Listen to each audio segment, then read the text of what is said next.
Bonsoir, bonjour, salut, très heureux de vous retrouver. Épisode numéro 179 d'LMV. Et on est reparti ensemble pour une vingtaine de minutes, une trentaine de minutes d'histoires, de bonnes nouvelles, d'histoires inspirantes, de petits faits intéressants, du moins je l'espère. En tout cas, tout ça c'est des excuses. Je veux dire franchement, tout ça c'est des excuses. Le but, c'est de se retrouver ensemble et de passer un petit moment agréable. Bon, c'est vrai que pour l'instant c'est toujours moi qui parle. Pas toujours, quoique c'est vrai, l'autre jour on a fait la nuit de la lecture, vous savez. Salut Séguine, ça va? Salut Bruno, Antoine, Raymond. Vous êtes trois dans la famille. En tout cas, merci de passer, c'est sympa. Salut Claire, et je vois aussi salut Maribo. Vous êtes là, les fidèles. Et comme je disais, c'est vrai que c'est l'occasion de se retrouver pendant quelques minutes. Le meilleur est à venir, LMV, c'est surtout ça qui est important. Salut Isabelle, Mercedes également est présente. Je vous accueille avec grand plaisir. Alors aujourd'hui, l'histoire que je vais vous raconter tout à l'heure est assez étonnante, assez poignante même, je vais vous dire, un petit peu différente de ce que je fais d'habitude, parce que c'est un symbole de ce qu'on appelle, j'ai mis comme titre, atteindre les sommets. Et atteindre les sommets, ça veut dire différentes choses pour différentes personnes, hein. Chacun le voit à sa façon, mais atteindre les sommets dans votre vie professionnelle, dans votre vie personnelle, est-ce qu'on atteint vraiment les sommets? On se fixe des buts, on a des projets, etc. Donc c'est tout à fait normal.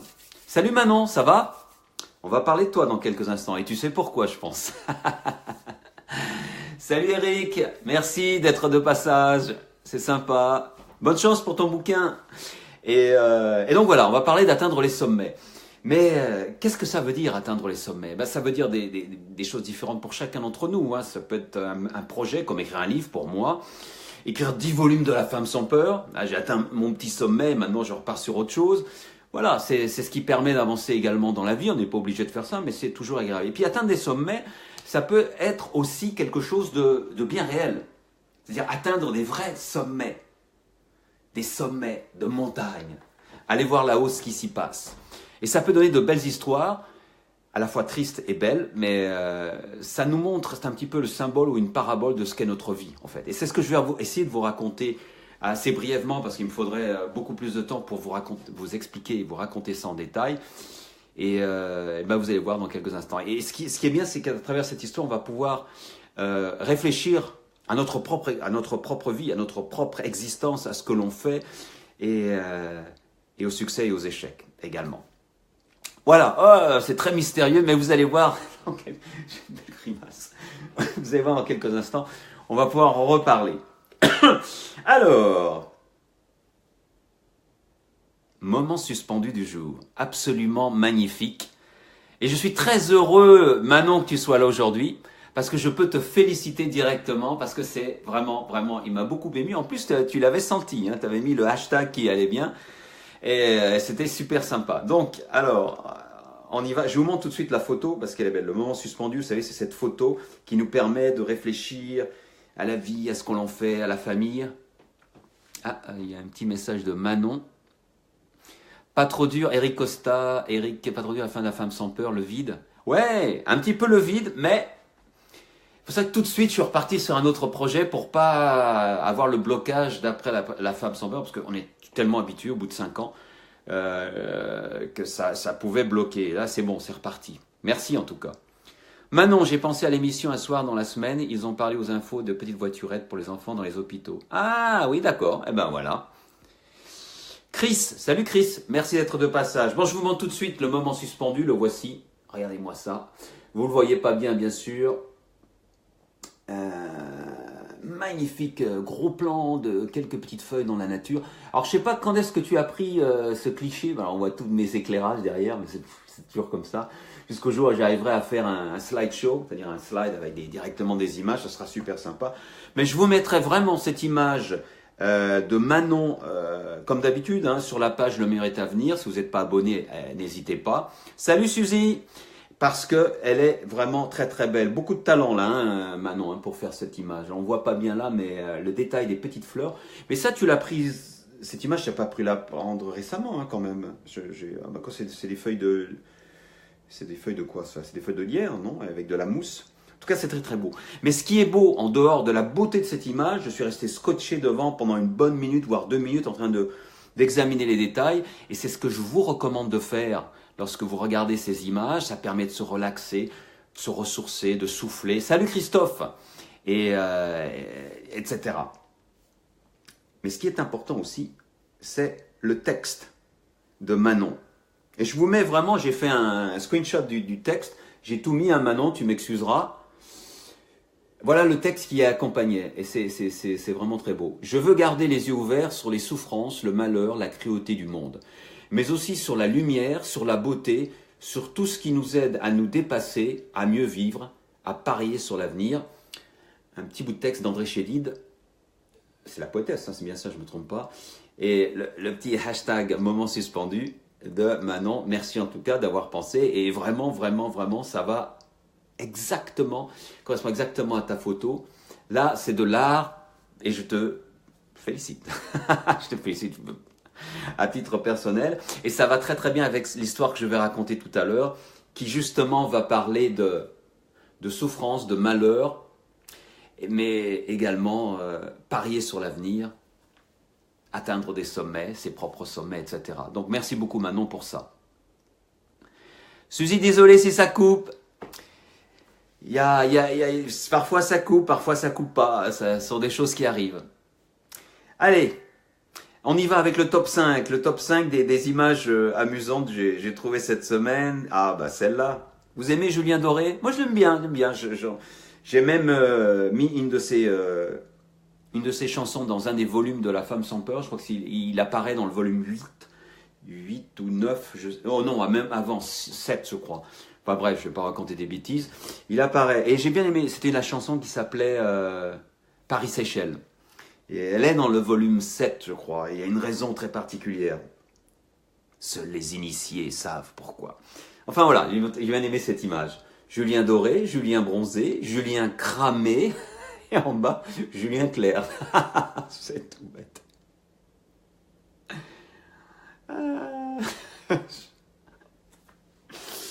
Et qu'est-ce qui a partagé ça?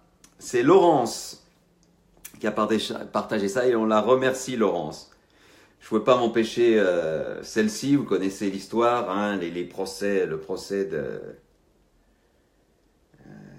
les attentats terroristes de novembre ont commencé. Voilà ce dessin. Jawad devant le juge. On a des charges contre vous. Impossible, elles sont comprises dans le loyer. Elle m'a fait rire celle-là. Je devrais pas, mais bon. Hein. Elle est sympa celle-là, moi je l'aime bien.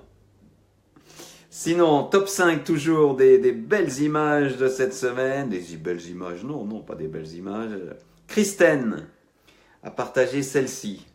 Christine qui est une grande fan de Star Wars, en dehors d'être une excellente écrivaine habituée du top 10 d'Amazon. Le saviez-vous? Avant d'interpréter Luke Skywalker dans Un Nouvel Espoir, Mark Hamill n'avait jamais vu un film Star Wars. C'est qu'on a du mal à comprendre. Un Nouvel Espoir, c'est le tout premier Star Wars, celui qui est sorti en 1977, je crois. Salut Momoko, merci d'être de passage. Encore une peut-être, dans le top 5, et puis après j'ai un spécial. Je crois que vous la connaissez celle-là. Hein. La Bible nous apprend à nous aimer les uns les autres. Le Kama Sutra, comment procéder? En gros, c'est le manuel. La Bible, c'est la partie théorique. Et le Kama Sutra, c'est la partie pratique.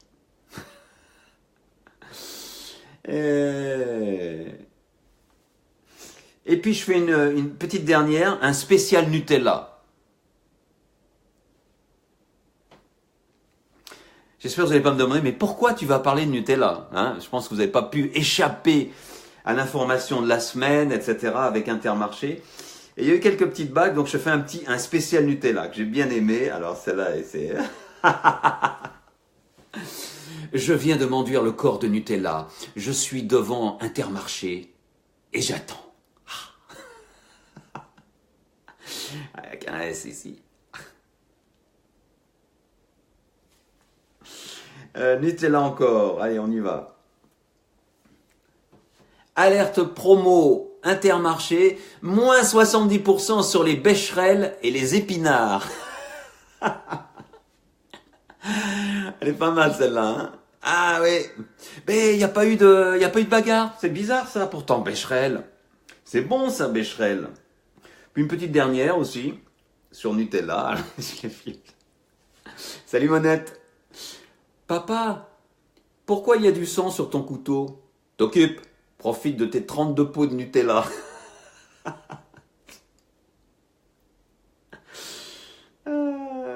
Excellente.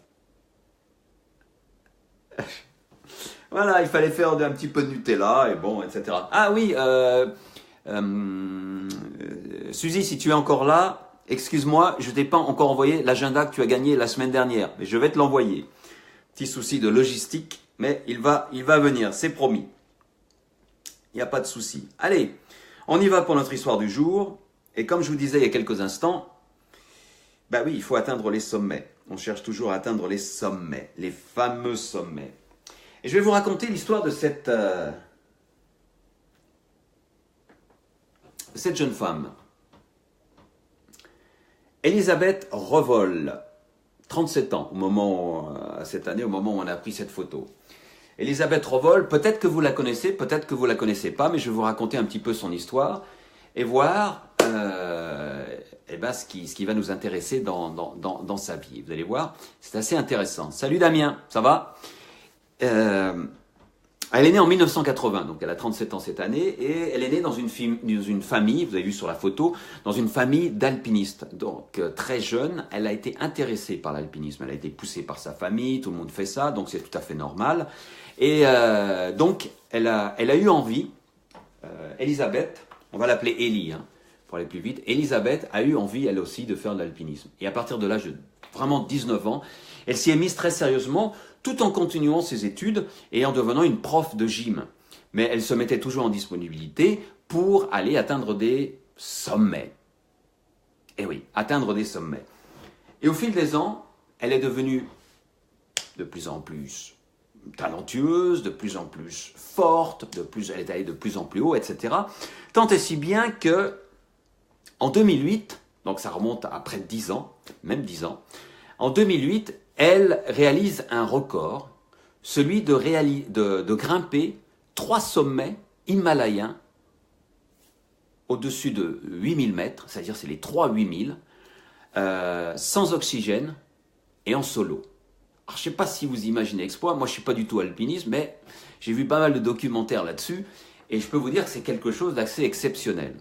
Parce que c'est bien de faire de l'alpinisme, c'est bien de monter, mais lorsqu'on est sans oxygène, en solitaire, dans l'Himalaya, à plus de 8000 mètres, eh ben c'est pas facile.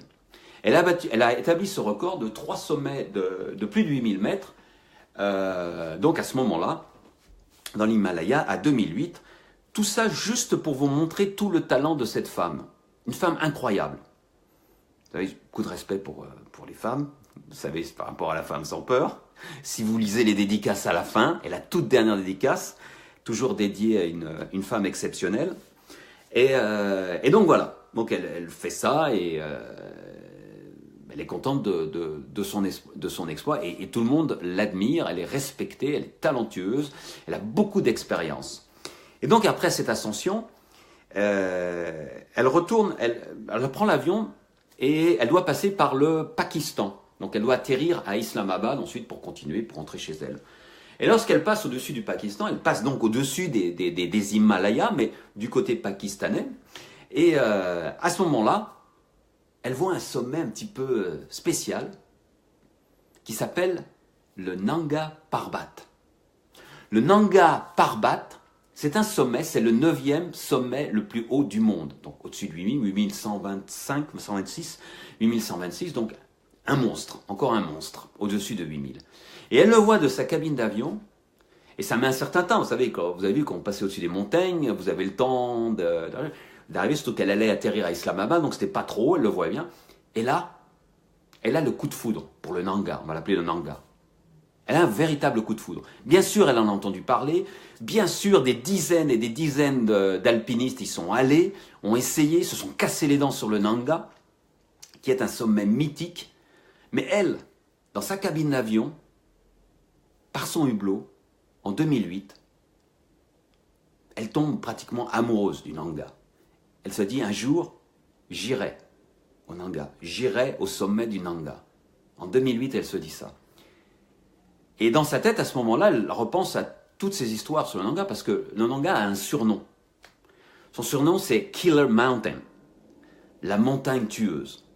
Parce que le nombre astronomique d'alpinistes qui sont morts en essayant de l'escalader est parmi, sans doute, le plus élevé au ratio de tous les sommets du monde entier.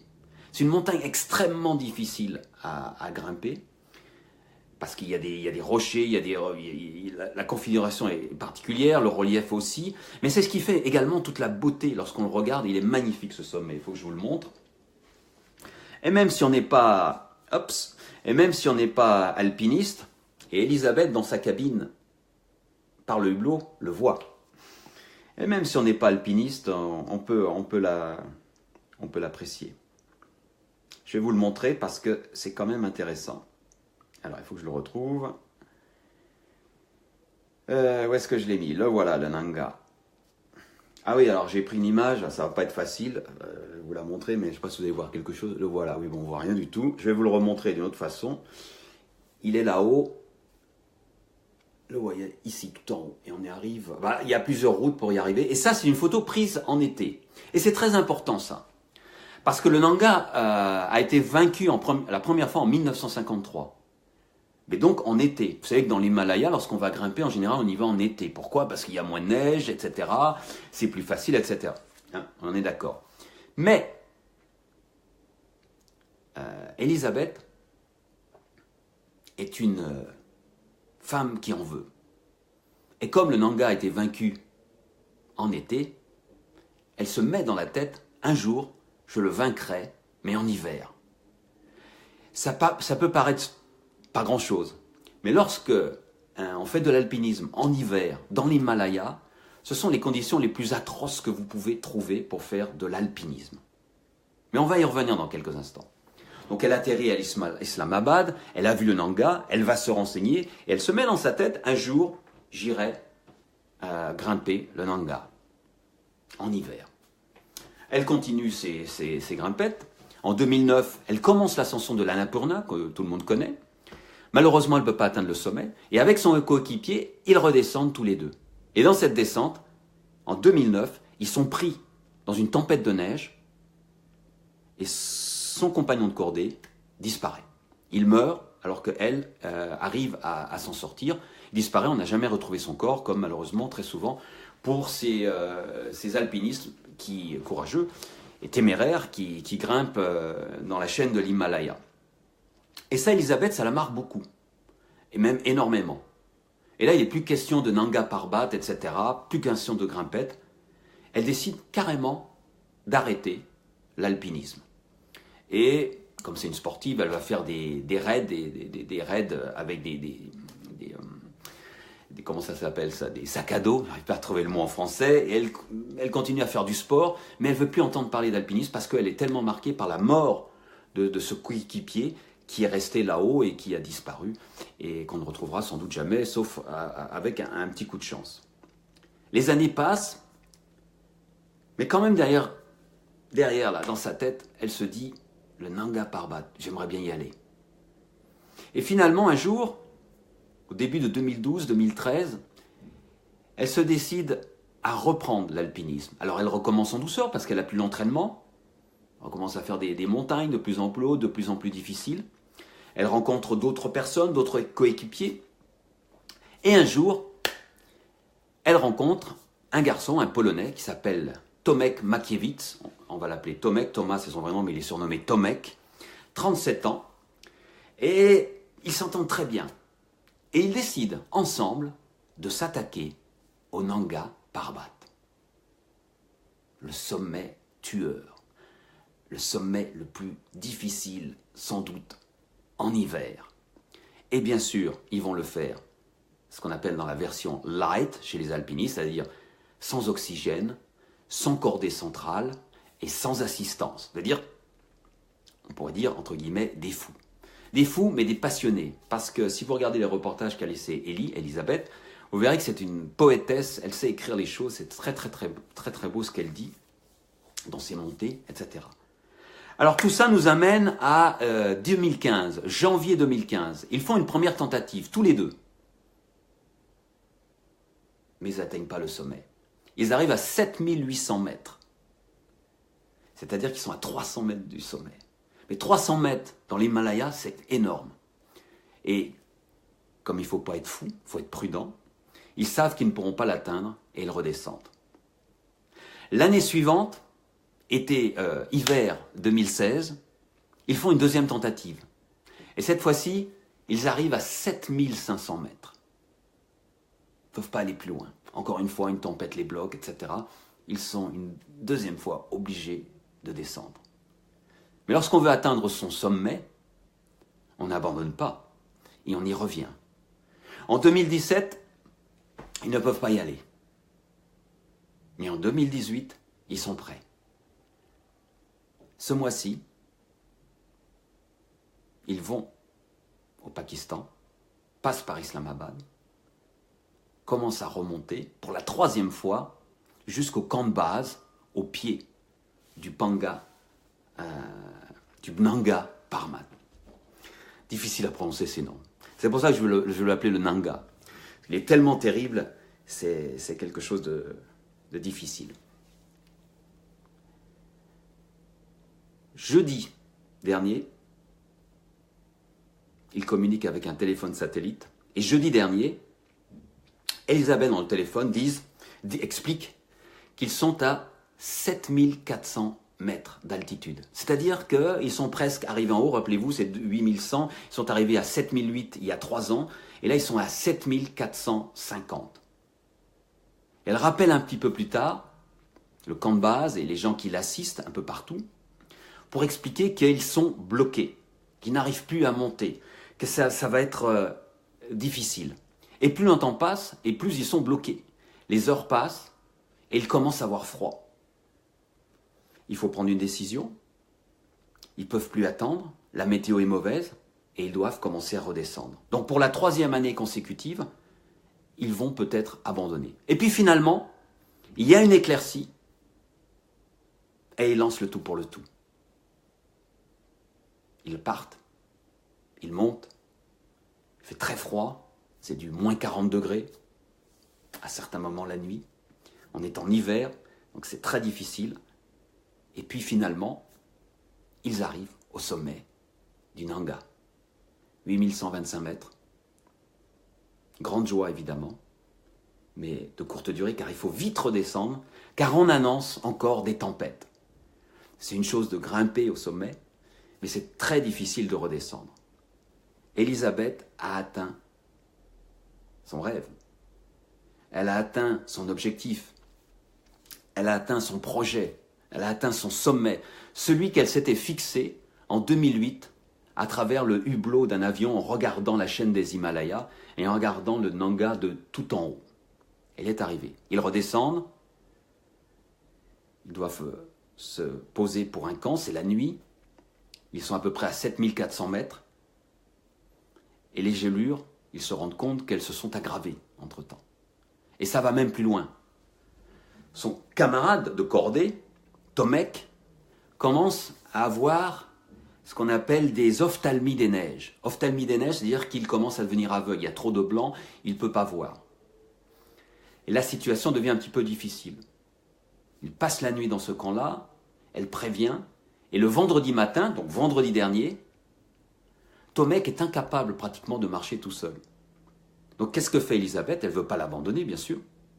Elle va le porter, le guider, et ainsi ils vont descendre le maximum qu'ils peuvent. Ils vont pouvoir faire uniquement 200 mètres. Donc ils vont descendre à 7002, ce qui est vraiment trop haut encore pour être sauvés. Surtout dans ces conditions difficiles en hiver. Tomek a de plus en plus de mal à respirer. On craint un œdème pulmonaire. il a des gelures sur les doigts, et la situation devient de plus en plus difficile. Que faire? À 7200 mètres, la seule communication, c'est un téléphone satellite dont les batteries commencent à devenir vides, hein, parce qu'il n'y a pas moyen de recharger ça là-haut. Qu'est-ce qu'on peut faire avec les gelures? On parle même d'œdème cérébral, il a du mal à se retrouver, etc. Elle discute avec les gens qui la soutiennent et qui coordonnent le team au camp de base, mais également elle communique avec ses équipiers à Grenoble, parce qu'il y a ses équipiers à Grenoble, ils peuvent communiquer par message. Et il doit prendre une décision dans les minutes qui viennent, pratiquement. Parce que ça va très vite dans l'Himalaya, le temps change très vite. Et elle explique, Ellie, qui explique à sa team qu'ils n'ont pratiquement plus rien à manger. Et là, la team lui dit, il faut que tu t'en ailles. Il faut que tu t'en ailles, il faut que tu laisses Tomek, parce que sinon vous allez y passer tous les deux. Elle ne veut pas, évidemment. Elle ne veut pas laisser ce compagnon qui a souffert avec elle. Ils sont allés tous les deux là-haut pour la 3e fois. Elle ne veut pas. Mais Tomek est vraiment en difficulté. Comme je l'ai dit, il a des gelures. Il a sans doute un œdème pulmonaire, peut-être un œdème cérébral. Il ne peut plus marcher, il ne peut plus rien faire. Alors qu'est-ce que fait Ellie en désespoir de cause? Elle lui laisse tout. Elle lui laisse la tente pour le protéger, le chauffer. Elle lui laisse les vivres, etc. Et elle part, seule, sans rien, sans vivre, uniquement avec le téléphone satellite, pour pouvoir communiquer. Et ainsi, toute seule, dans la tempête, elle commence une descente incroyable. Ça se passait samedi, de vendredi à samedi, et samedi, elle arrive toute seule à 6700 mètres. C'est-à-dire qu'elle est passée de 7002 à 6700 mètres, toute seule. Elle n'a pas de tente, elle n'a rien à manger, et elle est, en quelque sorte, laissée à elle-même. Pendant ce temps, que fait sa team? Parce qu'ils ont compris, eux, vraiment la gravité de la situation, ils ne se rendent pas compte les deux parce qu'ils sont dans leur truc, mais la situation est catastrophique. Il faut à tout prix les sortir de là le plus vite possible. Et le seul moyen, parce qu'ils n'auront pas le temps de descendre, c'est d'y aller les chercher avec un hélicoptère. Mais pour aller les chercher avec un hélicoptère, il faut payer l'hélicoptère. Les hélicoptères, il y en a. L'armée pakistanaise en a. Mais ils ne vont pas venir gratuitement, bien sûr. Tout de suite, tous ceux qui collaborent avec Elisabeth lancent une campagne de recueil de fonds sur GoFundMe. Vous savez, GoFundMe qu'on avait utilisé l'année dernière pour aider Chantal, qui avait des soucis également et qu'on avait bien aidé grâce à ce système. Ils lancent une campagne GoFundMe samedi et en moins de 24 heures, ils réunissent 60 000 €. Depuis, il y a encore plus d'argent qui est arrivé, mais pour d'autres raisons. Et c'est suffisant pour faire décoller un hélicoptère, pour que l'hélicoptère tente d'aller chercher Ellie. On a l'argent, on a l'hélicoptère, les militaires du Pakistan sont prêts à aller la chercher, mais les conditions s'aggravent. Il devient impossible pour l'hélicoptère de monter là-haut pour aller la chercher. Conclusion, des pilotes d'hélico, on pourra aller à 6000, pas plus. Comment on fait? Elle est toujours bloquée à 6007. Coup de chance.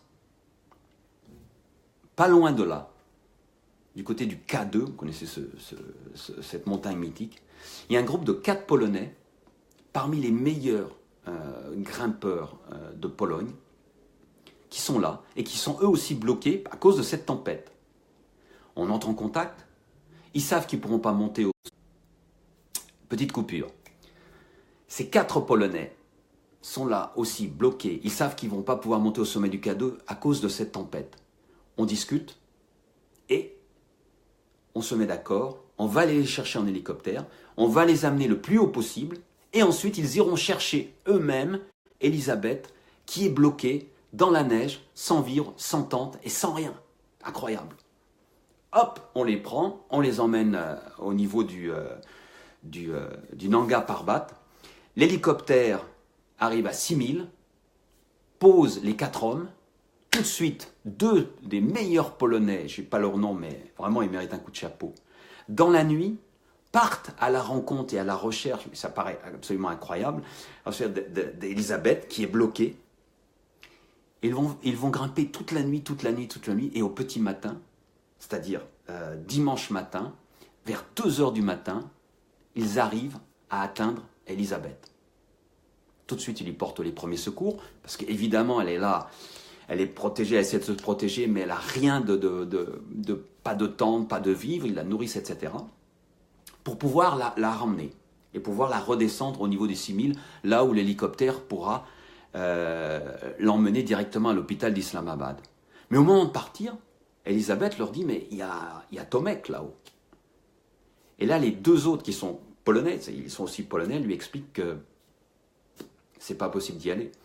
C'est impossible. On ne peut pas le sauver. Que de toute façon, il est en trop mauvais état.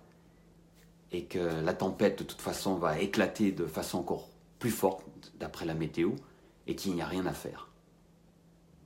Alors Elisabeth, elle pleure, mais elle comprend, c'est la loi des alpinistes, dans les Himalayas ou ailleurs. On prend des risques et on assume les conséquences. Ils descendent, à 6000 mètres à peu près, l'hélicoptère les prend et ramène tout le monde à Islamabad juste avant que la tempête n'éclate dans les Himalayas et bloque tous les alpinistes, qu'ils soient en haut, en bas, etc. Et qui donc recouvre également le corps et la tente de Tomek qui est resté bloqué à 7200 mètres d'altitude. Alors Elisabeth, elle arrive à l'hôpital d'Islamabad, je vais vous la montrer, et finalement ces engelures ne sont peut-être pas aussi graves qu'on ne le craignait sa team. Donc elle s'en est sortie. Et ça c'est une belle histoire pour elle, mais c'est une histoire un petit peu difficile. Et pourquoi je vous raconte cette histoire? Vous devez me dire, d'habitude, je suis quand même plus positif. Mais il y a du positif dedans. Je vais juste vous montrer cette image. Ça, c'est l'image de l'hélicoptère qui vient récupérer, vous voyez là sur la gauche, Elisabeth avec les Polonais. Et j'ai une autre image à vous montrer. Le moment où Elisabeth arrive à Islamabad, il est accueilli par les officiels pakistanais et aussi les gens de l'ambassade de France pour l'emmener à l'hôpital. Alors que conclure de cette histoire? Parce qu'elle est à la fois belle, parce qu'ils ont réussi, poignante, parce que Tomek malheureusement est resté là-haut, et ça se passait le week-end dernier, pendant que vous et moi, nous étions en famille, moi j'ai passé un excellent week-end. Dans le monde, il se passe d'autres choses qui sont moins gaies. Et un garçon qui s'appelle Tomek, un Polonais expérimenté de 37 ans, est donc resté tout là-haut, à 7200 mètres, dans l'Himalaya. Il va laisser une femme et 3 enfants derrière. Et une amie qui est en pleurs, évidemment. Alors, il y a des belles choses qui se passent sur Terre. Mais il y a aussi des choses moins belles. Mais dans ce cas-là, il faut savoir assumer les conséquences. C'est ce que je me dis souvent. Parce que dans la vie, il n'y a pas que des belles choses. Le meilleur est à venir, c'est sûr, il va y avoir des belles choses, mais il y aura aussi des difficultés, des trous, des problèmes, des accidents. C'est le lot de la vie de chacun. Alors on a 2 choix. Soit on la joue, comme on dit en anglais, safe, et on décide de ne rien faire. Parce qu'au moins on ne prend pas de risque, et on n'arrivera pas à avoir un accident. Mais c'est stupide de faire ça, moi je dis. Parce que de toute façon, il y aura des problèmes, il y aura des accidents. Et moi je suis pour être comme Elisabeth Revol, chacun à son niveau. J'ai un grand respect pour cette femme, et j'espère qu'on va en parler, qu'on va en entendre, parce que je n'avais pas du tout entendu cette nouvelle, j'ai entendu ce matin par hasard, parce que des gens comme ça nous montrent ce qu'on peut faire de notre vie. Chacun à son niveau, hein. C'est pas la peine d'aller sur l'Himalaya, si ça vous dit, allez-y, ou aller dans les fonds, faire des exploits, etc. Moi, c'est pas mon truc. Mais chacun peut se surpasser à son niveau, au niveau professionnel, au niveau personnel. Pourquoi se surpasser? C'est pour donner du piquant à la vie. Pour se dire que la vie est belle. Parce que si on reste chez soi, bloqué, si on reste dans sa zone de confort, comme on dit, on ne va pas trouver la vie très belle. Hein. C'est une vie morne qui va passer et qui de toute façon aura ses petits soucis, ses petits problèmes à un moment ou à un autre. C'est impossible de ne pas en avoir. Donc moi, je pense beaucoup à cette histoire d'Élisabeth, et je l'oublierai jamais, quoi qu'elle fasse maintenant, où qu'elle aille, même si un jour elle-même, je ne sais pas si elle va s'arrêter, mais si elle continue à faire de l'alpinisme et un jour peut-être avoir elle-même un souci tout là-haut, au moins elle aura vécu jusqu'au bout, elle aura vécu ses envies. Et lorsque vous regardez ces reportages, vous voyez qu'à chaque fois qu'elle monte, les mots qu'elle utilise, c'est vraiment des mots magnifiques, des choses belles. Elle vit vraiment sa passion ou ses passions. Et donc c'est ce que j'espère pour vous et ce que j'espère pour moi aussi, c'est que chacun d'entre nous puisse vivre de ses passions et de ce qu'il aime ou elle aime faire. Peut-être pas aussi intensément qu'Élisabeth et Tomek, il ne faut pas l'oublier, mais au moins de connaître ce petit goût de plénitude, ce petit goût de flow, qui m'arrive à moi personnellement lorsque je suis dans mon histoire et que je tape sur ma machine et que j'oublie tout, et que je suis vraiment avec mes personnages, et là je me dis, waouh, c'est super. Ou alors, pendant que samedi dernier, Élisabeth et Tomek étaient en grande difficulté dans l'Himalaya, mon samedi s'est passé d'une manière magnifique, en famille. On est allé à Toulouse, on a bien ri, on s'est amusé, et on a profité de ces petits plaisirs de la vie. On sait qu'il y aura d'autres challenges, mais au moins, il faut en profiter, chacun à notre niveau. Et c'est ça que je voulais vous souhaiter, et c'est pour ça que je vous ai raconté cette histoire, même si elle est un peu dure, même si elle est un petit peu difficile. Il ne faut pas oublier d'atteindre ses propres sommets, d'y aller, d'essayer, de tenter, pour goûter à ces petits plaisirs, ces moments d'émotion, et ces moments qui nous font dire, on va continuer, et on va apporter quelque chose aux autres. C'est ça qui est important. Voilà, c'est fini pour aujourd'hui, épisode 179. On se retrouve lundi prochain. N'hésitez pas à partager cette vidéo parce que je pense que l'histoire est peut-être difficile, je vous l'accorde, mais il faut la partager.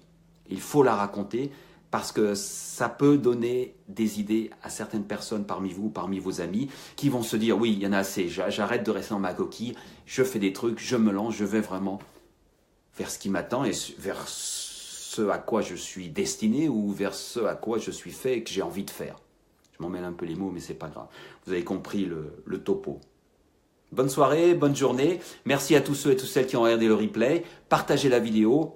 Si vous pouvez liker, likez. Et nous, on se retrouve lundi prochain pour un autre LMV.